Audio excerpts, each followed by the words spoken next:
제가 오늘 본문을 묵상하면서 생각해낸 떠올린 두 편의 시가, 하나는 가난한 사랑 노래, 또 하나는 귀천입니다. 가난한 사랑 노래는 신경림이라는 시인, 지난 5월 22일 날 89세로 세상을 떠났죠.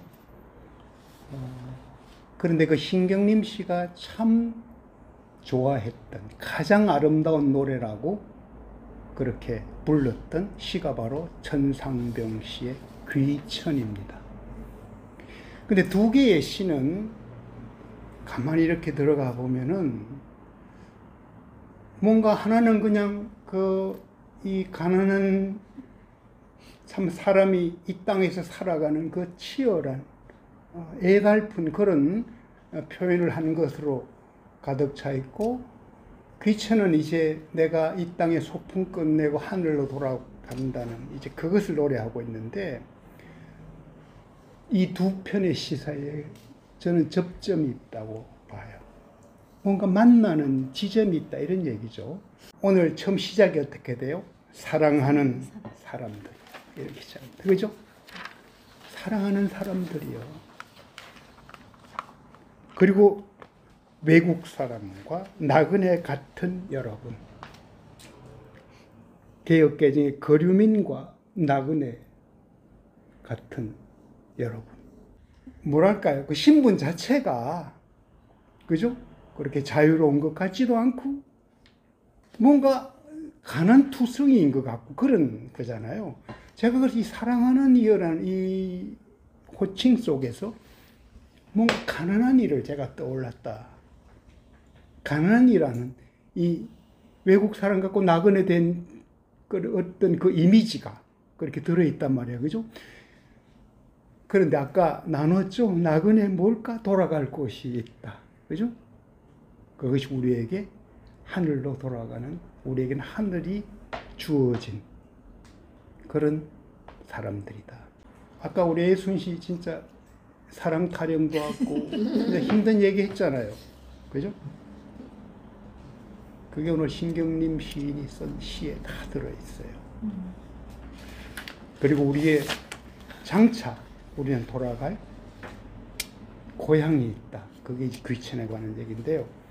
한번 신경림 시인의 가난한 노래 먼저, 가난한 사랑 노래 먼저 읽고 시작할게요. 신경림 시인이 가장 아름다운 노래를 귀천을 꼽았잖아요. 저는 가장 뜨거운 사랑 노래를 바로 신경림 시인의 가난한 사랑 노래, 저는 이것으로 개인적으로 그렇게 꼽고 있는 겁니다.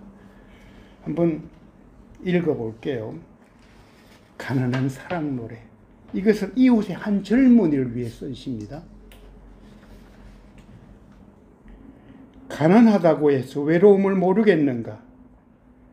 너와 헤어져 돌아오는 눈 쌓인 골목길에 새파랗게 달빛이 쏟아지는데 가난하다고 해서 두려움이 없겠는가? 두 점을 치는 소리, 방범대원의 호각 소리, 메밀묵 사려 소리에 눈을 뜨면 멀리 육중한 기계 굴러가는 소리. 가난하다고 해서 그리움을 버렸겠는가? 어머님 보고 싶소. 수없이 내어 보이지만 집 뒤 감나무의 까치밥으로 하나 남았을 새빨간 바람 소리도 그려보지만 가난하다고 해서 사랑을 모르겠는가? 내 볼에 와닿던 내 입술의 뜨거움, 사랑한다고 속삭이던 내 숨결, 돌아서는 내 등 뒤에 터지던 내 울음. 가난하다고 해서 왜 모르겠는가? 가난하기 때문에 이 모든 것들을 버려야 한다는 것을. 제가 먹먹해지고 촉촉해지는 가슴으로 읽은 사랑에 관한 시입니다.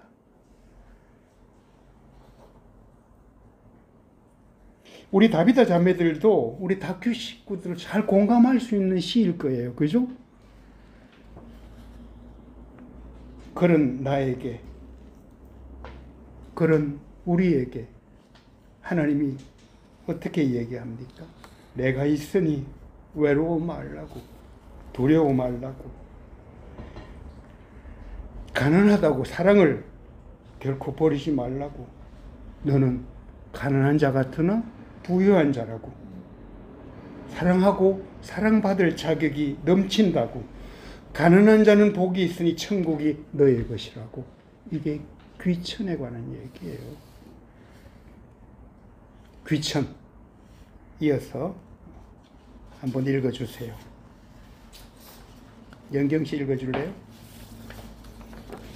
기천 천상병 나 하늘로 돌아가리라.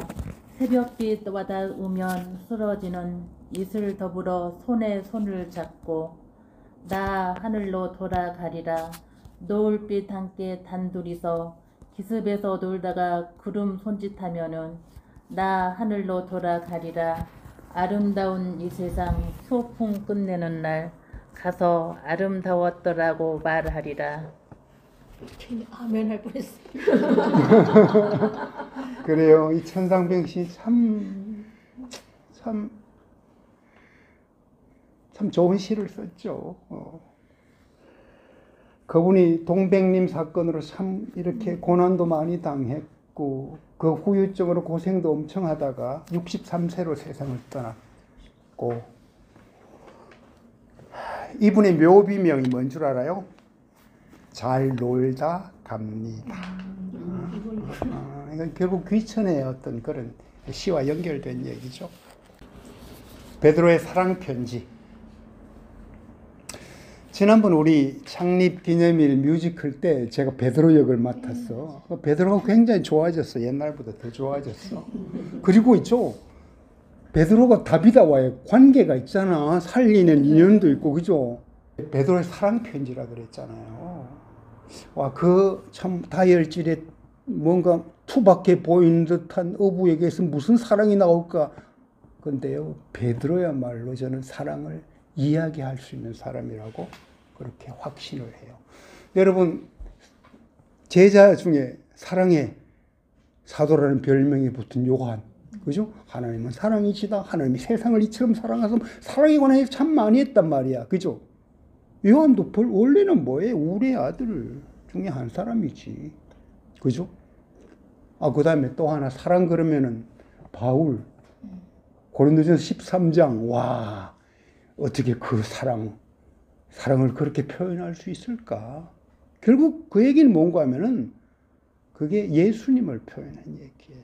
하나님의 사랑을 표현한 얘기란 얘기죠. 그죠? 베드로는 어땠나요? 본인이 예수님 3번 배신 때리고, 그죠? 와, 이제 나는 관계도 끝났고, 내가 할 일도 끝났고, 기껏 한다면은 뭐지? 옛날 고기나 잡으러 가자고. 이런 베드로에게 예수님이 나타나서 던진 화두가 뭐예요? 내가 나를 사랑하느냐. 그죠? 그럼 베드로에게는 뭔가 사랑 그러면요, 자기 몸으로 이렇게 새긴 그 의미예요. 그 사랑이. 그렇죠? 그러니까 사랑에 관한 얘기를 감히 할 수 있는 사람 중에 한 사람이 아닐까, 이런 생각을 하죠. 이 베드로전서 전체, 우리가 다음에는 베드로후서로 넘어가니까 전체를 조금 내가 한번 설명을 하고 들어갈게요. 오늘 본문 앞에까지 베드로전서 2장 10절까지, 그죠? 는 사실은 성도의 정체성에 관한 얘기를 잘 표현하고 있고, 거기에 소명을 이렇게 심어 놓았어요. 근데 오늘 11절부터 뒤로 얘기는 뭔가 하면요, 그런 정체성을 가진 성도로서 어떤 삶을 구체적으로 살고 어떻게 소명을 이루어 가느냐 얘기를 기본적으로 담고 있어요. 그렇게 해서 보면은 우리가 잘 아는 대로 베리굿 성격 알죠? 베리굿, 베드로전서 2장 9절, 배전 2구의 베리굿 성경에 굉장히 좋은 말이야. 그죠?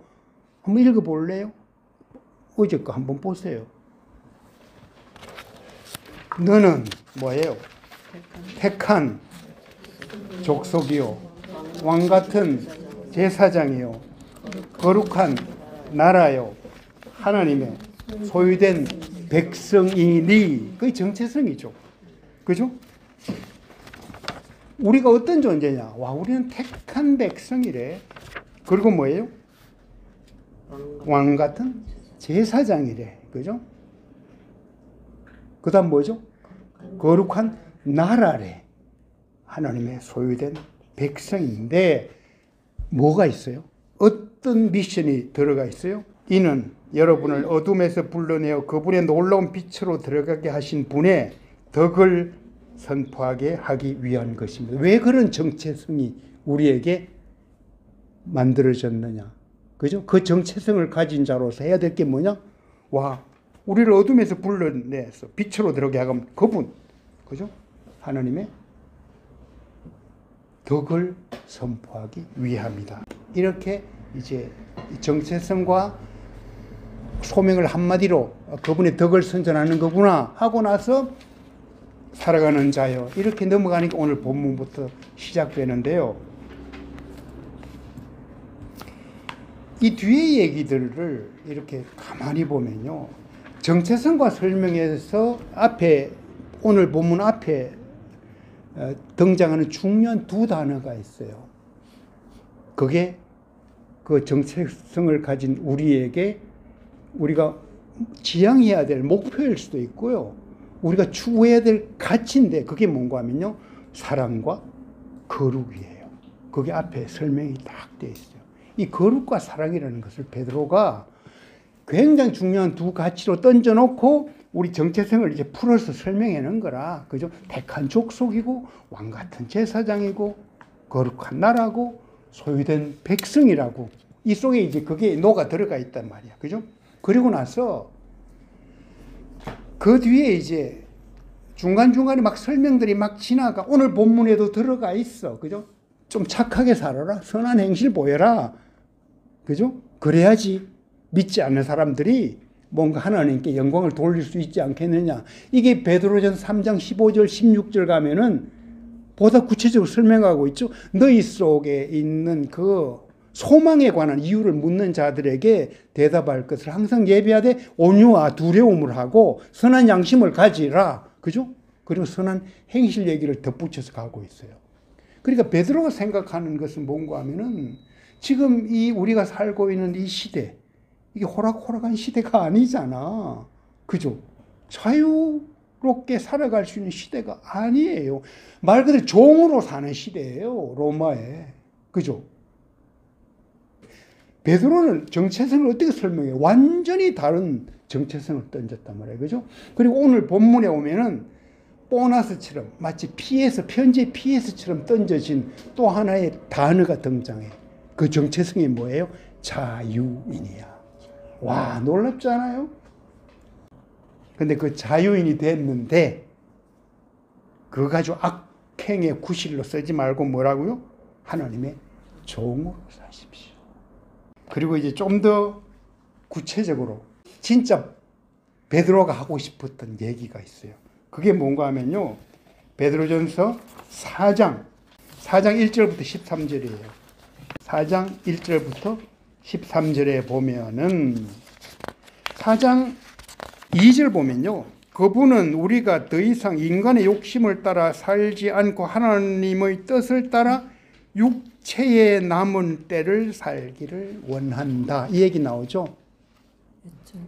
4장 2절, 배전 4장 2절.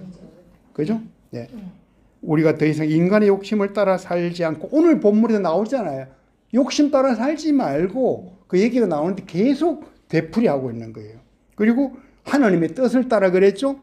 근데 오늘 본문에는 이게 다른 말로 뭐가 있어요? 23절에 뭐죠? 그리스도께서 여러분을 위해 고난을 당하시고 여러분에게 뭐예요? 본을 남겨주심으로 그분의 발자취를 따르게 합니다. 그죠? 본을 남겨줬다. 이 본이 뭔 줄 알죠? 그냥 우리로 지금 본 떠준 거야. 우리 어머니가 날마다 매일 그림 색칠하는데요. 그 본 뜬 데 색칠하는 거야. 그죠? 그대로 그냥 내가 살아라. 근데 그 그림을 누가 그려줬다? 예수님이 그려주셨다. 이런 얘기죠. 근데 베드로는 이걸 확신을 했어요. 와, 예수님이 우리의 본이 되셨다. 그 본 따라 살라. 이 말 할 때 우선 뭐예요? 베드로는 자기 자신에게 한 얘기야. 예수님이 나한테 본이 되어줬다 얘기지. 그죠? 예수님이 나 자신에게 본을 남겨주셨다. 나부터 이렇게 살아가고 있는데 여러분도 그렇게 살라. 그러면서 육체에 남은 때 우리 누구에게나 다 적용되잖아. 그죠? 첫째 8절 9절이에요. 8절 9절 한번 보세요. 와 진짜 그래서 제가 베드로의 사랑 편지라는 제목을 쓴 이유가 여기 있어요. 8절 9절 뭐죠? 4장 8절 9절 서로 깊이 사랑하시오. 네. 무엇보다도 서로 깊이 사랑하십시오. 사랑은 허다한 죄를 덮습니다. 개역개정에는 뜨겁게 서로 사랑하십시오. 이 얘기가 들어있어요. 사랑은 허다한 죄를 덮습니다. 와, 그죠? 사랑은 허다한 죄를 덮습니다.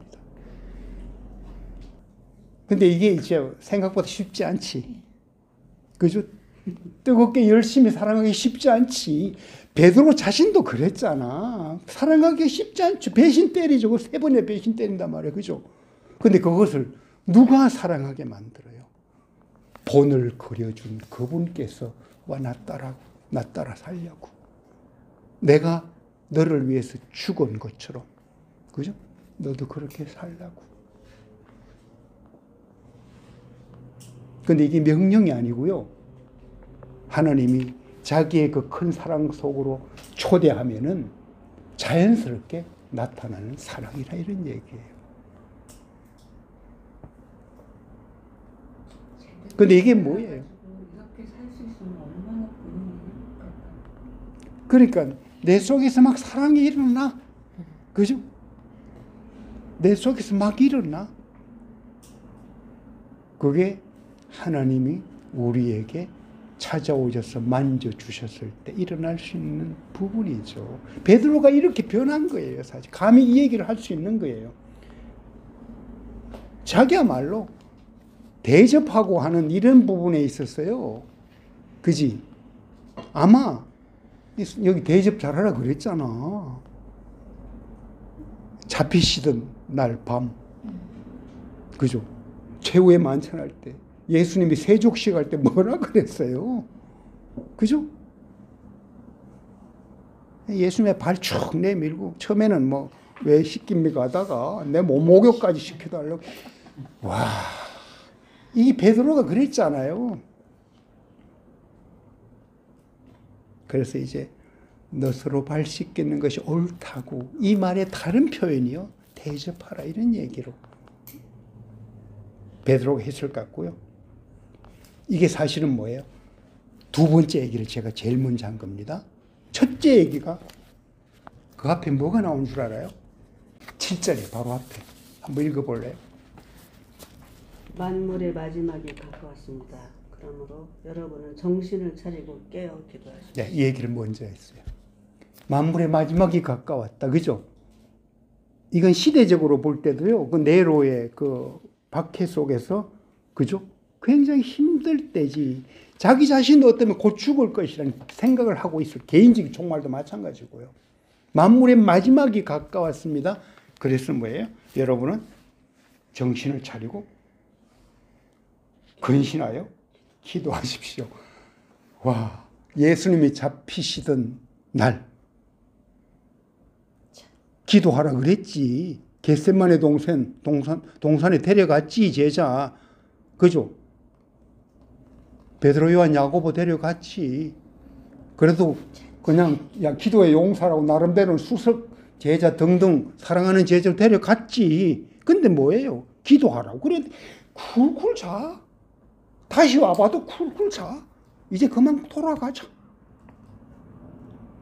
근데 이제 베드로가 이 얘기를 하는 거예요. 전부 자기가 경험했던 얘기를 내어놓는 거예요. 막 기도해야 된다고. 기도하자고. 내 실패. 이거에서 나온 간곡한 부탁이죠. 정신 차리고 기도하자. 그리고 마지막 하나가 뭔 줄 알아요? 사랑이라는 그 사랑하라는 이 속에 전에는 기도하라고. 그요? 어쩌면 그래야 너희가 사랑할 힘이 생길지도 모른다고 그것을 쫙 깔고 있는 얘기고요. 세 번째, 셋째가 뭐예요? 12절, 13절. 여러분을 시험하려고 오는 불같은 시험이 있더라도 무슨 이상한 일이 여러분에게 일어난 것처럼 여기지 말고 오히려 여러분이 그리스도의 고난에 참여하게 된 것을 기뻐하십시오. 이 마지막 세 번째 부탁은요, 베드로 본인에게 가장 큰 아킬레스건이지, 그죠? 이 마지막 예수님이 잡히시던 그 고난 앞에서 뭐예요? 배신 때리고 도망갔잖아. 근데 그걸 어떻게 하라고 이제? 참지 기뻐하라. 나 그때 못했어. 그죠? 그런데 그 고난에 참여하라고.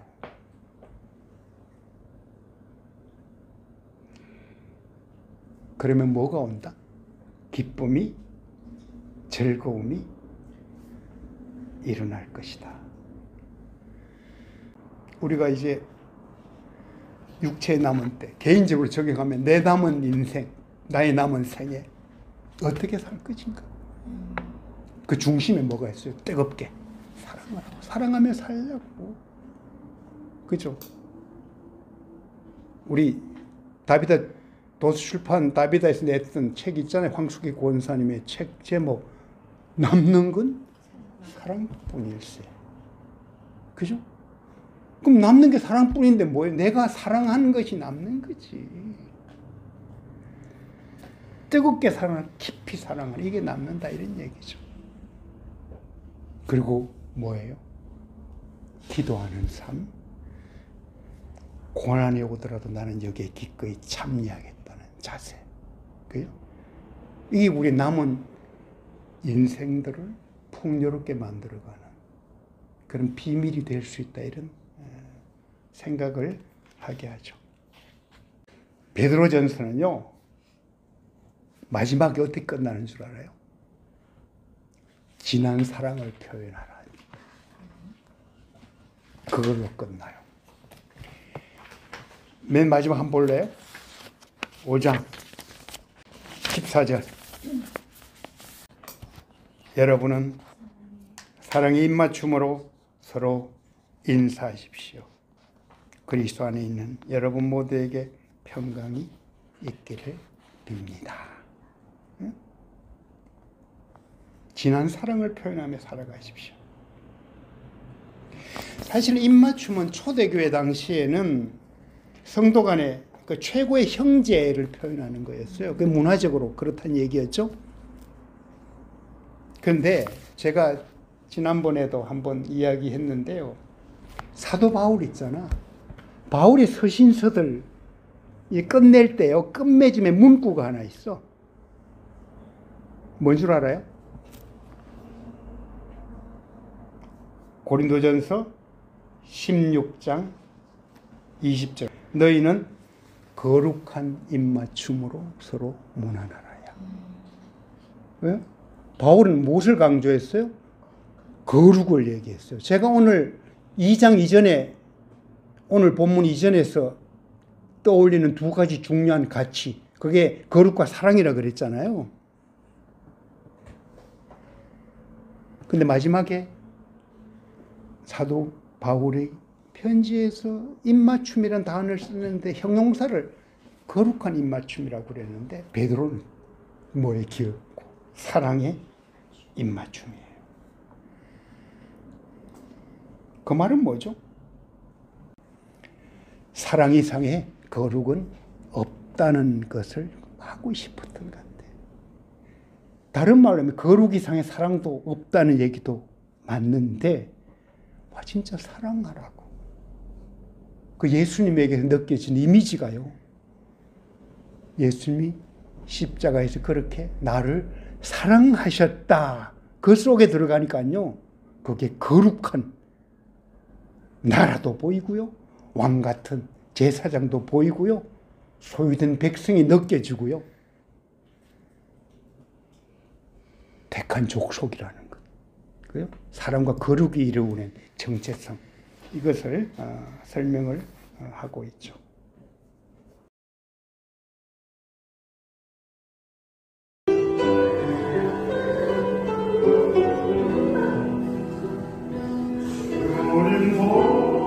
당신 잡히시는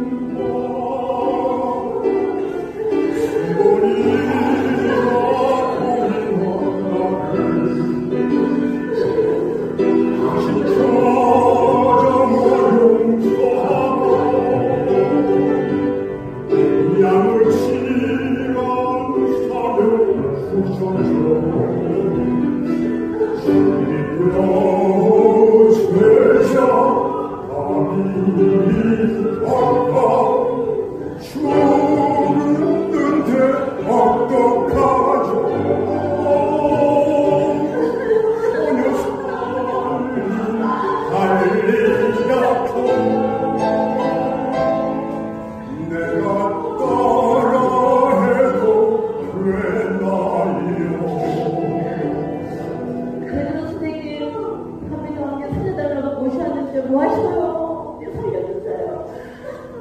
이제 모두 그만두시고 밖으로 나가세요. 내가 살리는 게 아니라 주님이 살리실 거예요.